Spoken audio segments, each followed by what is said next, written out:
Hi, welcome. We are going to talk about a complicated topic today, AI and therapy. I'm going to talk about it generally, about the benefits, about the fear that people have, what it can help with, what it can't help with. Today, we are going to talk about that, but we are not going to talk about screen and AI in general. Me personally, my kids are in Waldorf education. My 7 years old doesn't have phone, not watching a lot of screens, reading books, being in nature. So I'm not really pro screens. I think it's one of the biggest addiction in the world. It's very hard to not to be addicted to screen and to the phone when it gives you so much. But the next step in therapy is therapy AI, and it is there already.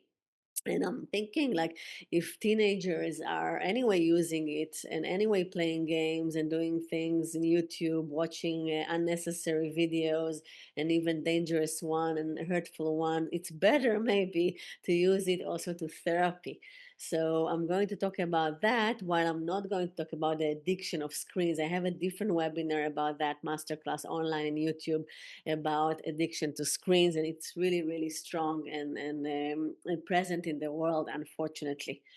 So I'm working with people for 26 years. I also train people to do my work every year. I just finished a supervision session that we have every second week, and I talked to the practitioner, to the mindset practitioner, about therapy AI, and there was many kinds of voices, not all supportive at all. And we talk and brainstorm about the benefits, but also the things that the AI cannot give. So the good things is that you're talking about with someone that's highly educated. I don't think one human being can learn everything that the AI learn about therapists or read books that are connected.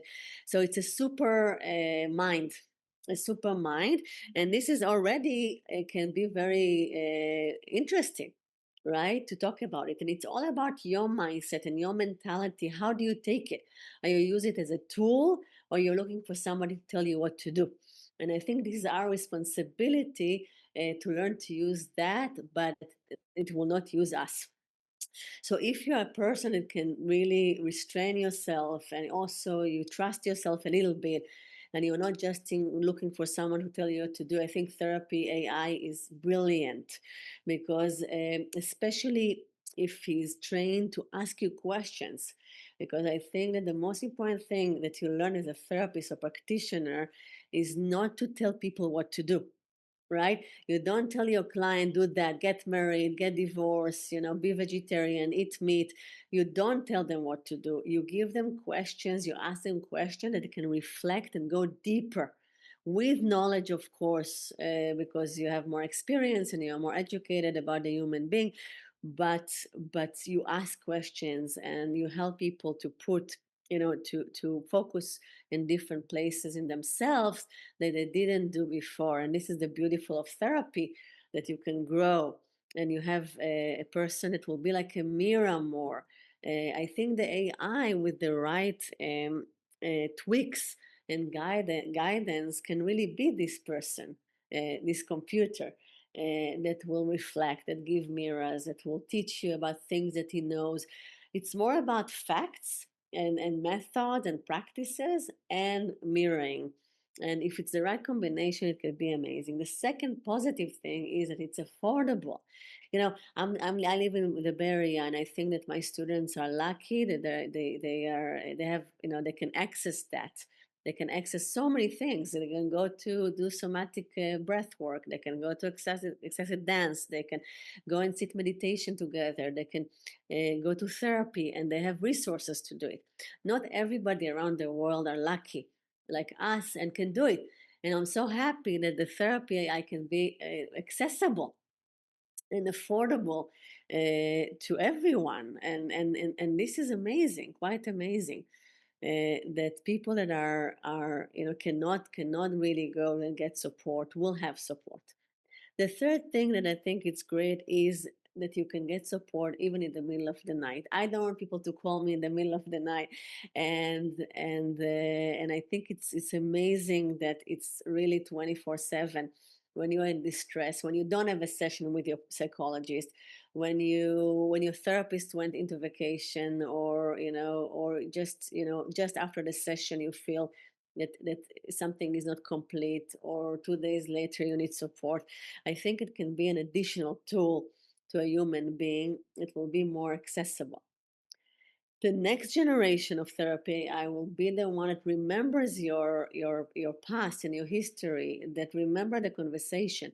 So it will not be like a little bit that you feel like, oh, you speak to someone and they don't really know you. You will know the names of your cat and dogs or parents and your trauma.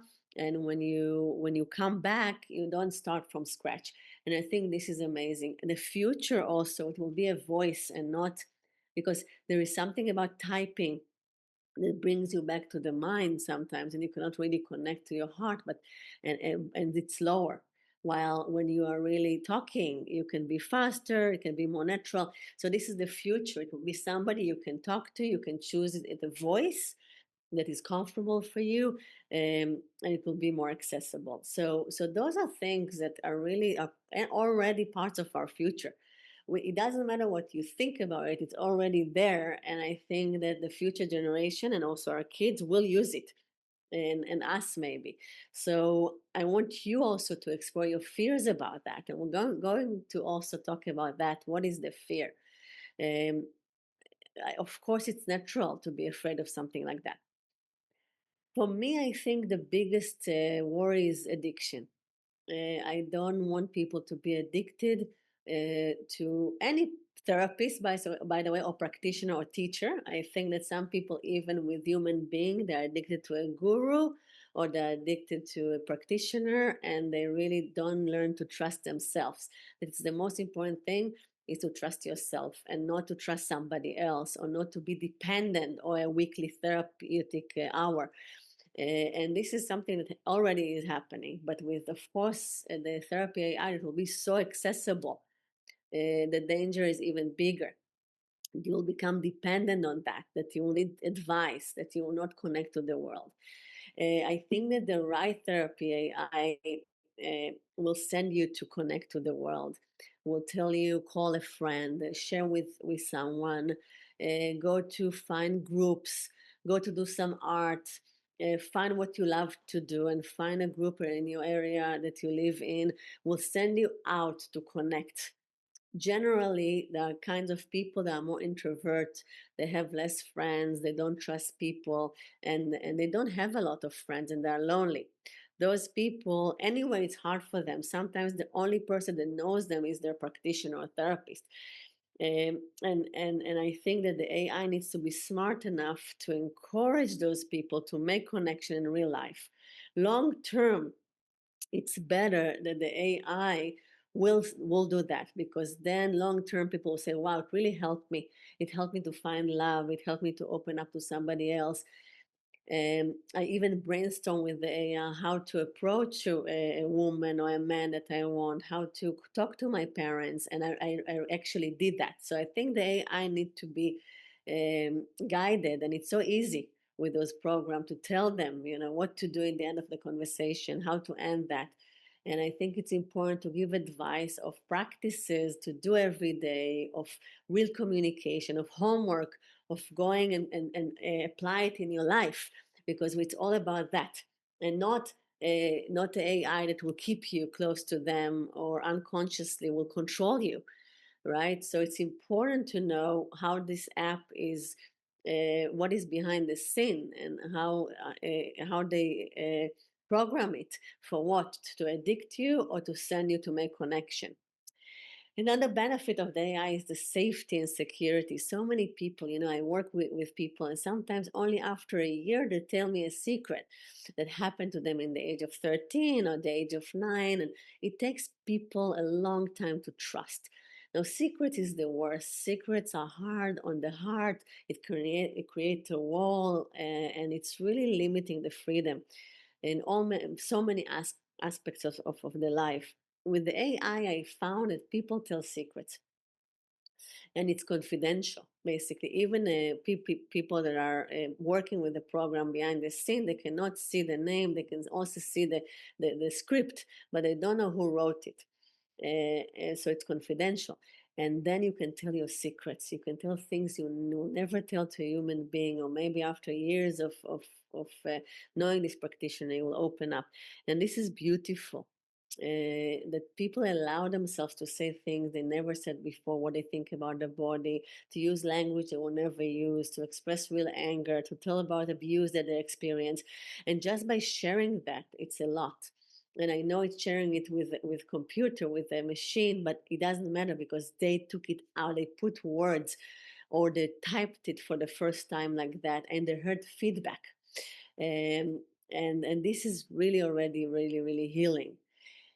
My idea is that the therapy AI will not stand by itself. It will be a tool in addition to a human being. And then I basically call all the therapists, the practitioners, the teachers to encourage that as part of what they offer. While I find many times people are afraid of that. And I don't know if the fear is because we are replaceable. I don't think it's replaceable. I don't think human touch or the way you hug or the way you look in each other's eyes can be replaceable. There are things that the AI will never be able to give. But there are things that the AI can give your clients in between your sessions and support. I see the future is even the therapist can download things confidentially about the client and really work together.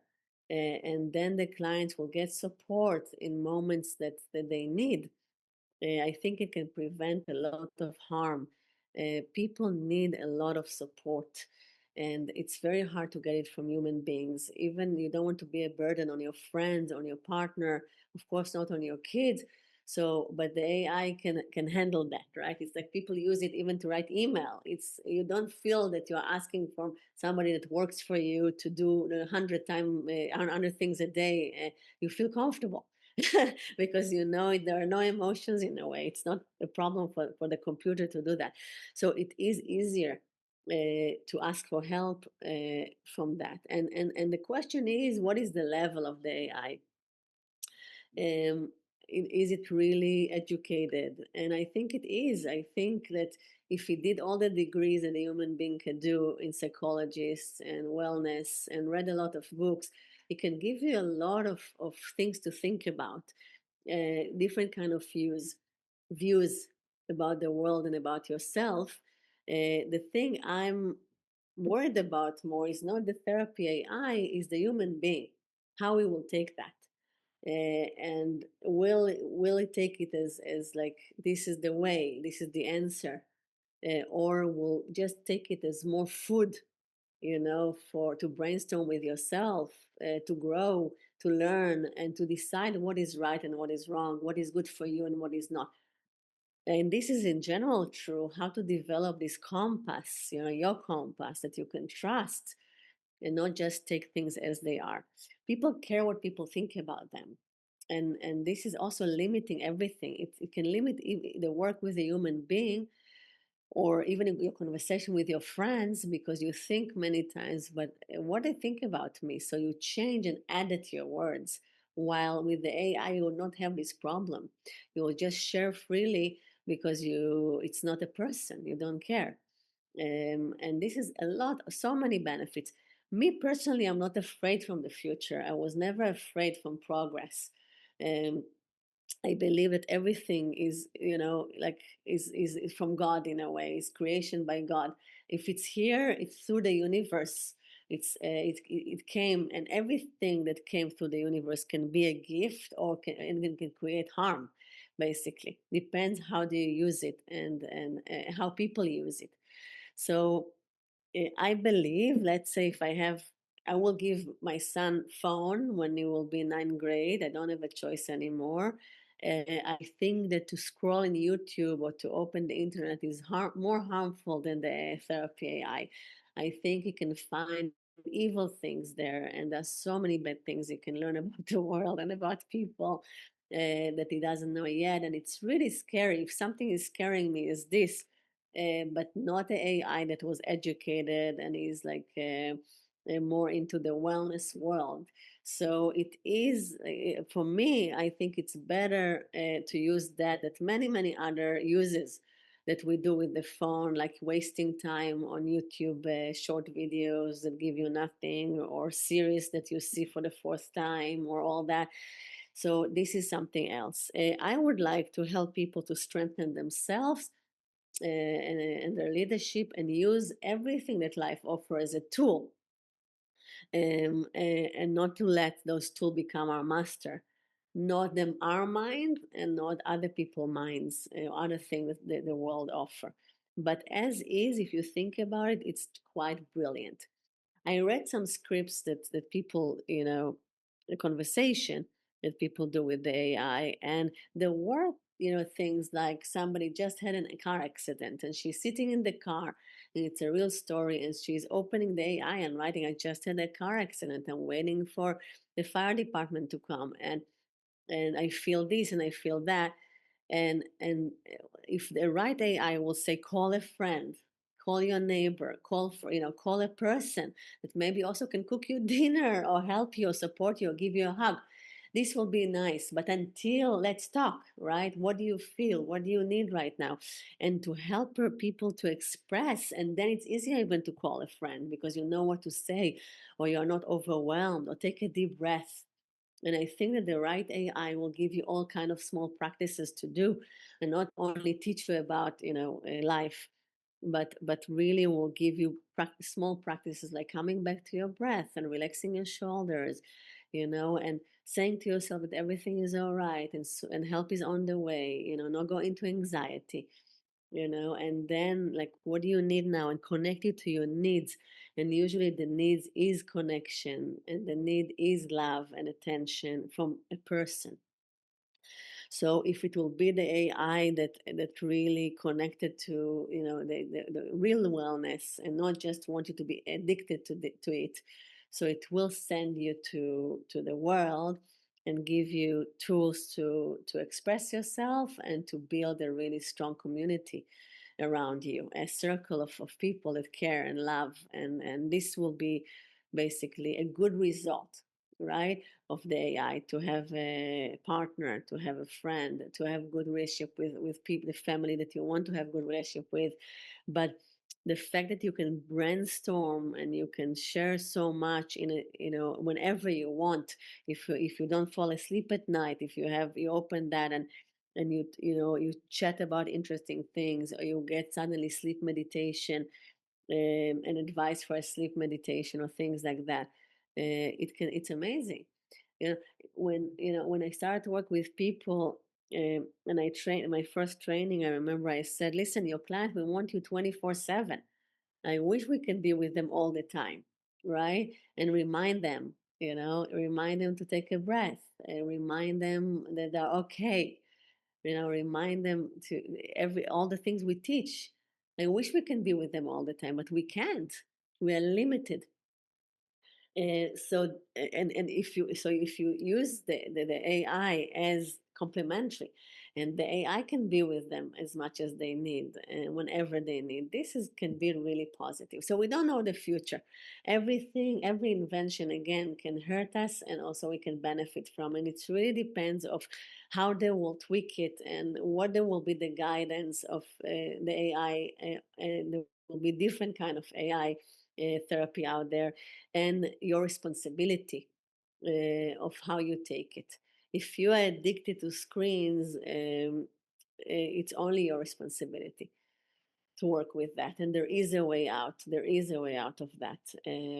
So I brought this subject more to brainstorm. I do it a lot with people lately.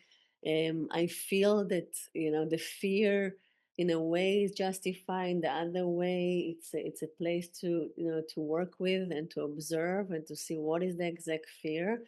I feel that if we're afraid, we don't trust people, and we don't trust ourselves. I know that it's not easy to trust people, that you see so much addictions around. But if you really sit, if I sit with it, I see the beauty. I really see the beauty in this offering. Um, I think it will get better and better. Like everything in the beginning, there will be mistakes, and like everything we invent, right? There will be mistakes, but it is a beautiful thing that can really contribute people. I think one of the worst diseases is loneliness, and people experience loneliness all the time. And I know that the AI cannot give us touch and love and attention, and togetherness in the somatic way, in the physical way, but sometimes you also just to share and to when you don't fall asleep because you're overwhelmed with thoughts and you have a lot on your mind, of course, the AI can help you break the thoughts into tasks, understand what's important, what's not important, guiding you into calming down and calming the stress and make sure it will not become anxiety. So, for those moments in the day, it can really, really benefit. The future will tell. We don't know. I didn't come today with one concept, one idea or belief. No, I don't know, but for sure I'm breathing into it. I'm accepting the future. I'm accepting what is, and I like to brainstorm and to investigate together and to see what it can offer and what it can't. And of course, we know that it can't offer. It cannot give acupuncture, fluid balancing, massage and touch, putting a head on the shoulder of someone. Intimacy and sexuality is so important. Dance and movement is so important. The somatic work, I do breath work sessions every second week. I believe in breath work. I believe in catharsis, all those things that they could not do with the AI, and it's not safe to do with the AI. So all of that is something we will need to find somewhere else. But of course, short meditations, like taking a deep breath, like listening to the sounds, like really sitting, and instead of just journaling to yourself, like journaling with someone that is basically intelligent. Is not wise, is intelligent. So brainstorming with somebody that is highly intelligent, it can be interesting, it can be beautiful, and it's a great, great offering. Um, Another thing is that many times practitioners, um, or people around you want something from you. Unconsciously, they want you to stay, right? The AI has no fear like that. It doesn't need you. So I think there is something about being clear like a mirror. Sometimes you reflect things that are hard, that the AI can give. I'm like that. I'm working like that a lot. I'm saying what I see. And I don't think, oh, this client will never come back. I don't have this kind of mind. But many people are. They're afraid, even if they're not aware of that. Also, another benefit I saw in the conversation with people, that they don't have the ego to fight. Many times when you have another person and he is giving a different opinion, instead of just listening and really trying to take it in and exploring it openly, they fight, they argue, they give the other opinion just for the fight, um, or protecting themselves or protecting the idea. With AI, you don't waste the time. You don't waste the time to care what the AI think, and you don't waste the time to be right and to fight. You're just listening. If you don't agree, sometimes you can close the conversation, but you will not try to convince. While this, it takes a lot of energy with other people and also in therapy. In every session, if you fight your practitioner, if the practitioner says something that is not comfortable for you, you're wasting a session. And many people do that. They waste their session instead of just trying to breathe and to learn something new. So this is for today. Probably I gave you a lot of things to think about. We can explore all our feelings about that, the positive and the negative. People that are, think it's brilliant, and people that are afraid of that. There is no right or wrong. We don't know yet, also, but for sure it's going to be a big part of our lives, of the wellness industry. This is for sure. Okay, I hope it was interesting. Feel free to write to me I'm going to, you can also book with me 15 minutes. This is, by the way, a retreat that I'm going to lead on November in person, and nothing can replace that. This is my 15 minutes meeting with me if you want to brainstorm, and also write me an email through my website if you have idea about it, if you agree, if you don't agree. I always love to hear more and to learn together. Thank you so much.